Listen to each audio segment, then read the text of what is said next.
something that always stuck out to me as a difficult part of the investigation was when we went to the embassy in Japan. It was in Sapporo, and we met with the ambassador, and we made up missing persons flyers. He had it translated into Japanese, and then I remember they printed it all out for us, and then they told us to go around the town and hand them out. And unfortunately, we were not well versed in Japanese culture, being that, we're two Americans, my mom and I, and only in Japan due to my sister's disappearance. So for us who only speak English to approach Japanese people and expect them to understand and take this was a vast undertaking that was not welcomed in a way that was helpful.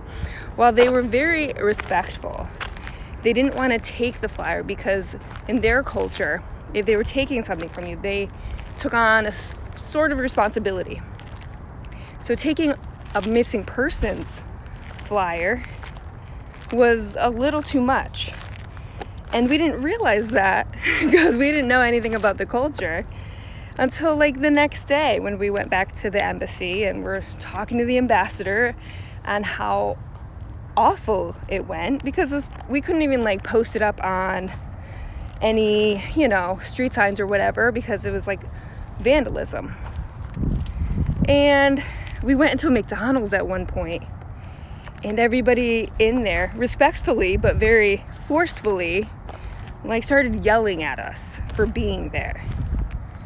And so the next day at the embassy, the ambassador was like, "Oh yeah, no, that's probably a bad idea that you did that."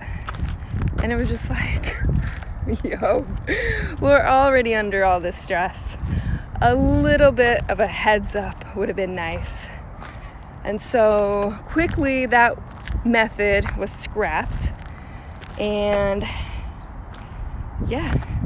we just were humbled and embarrassed and mortified.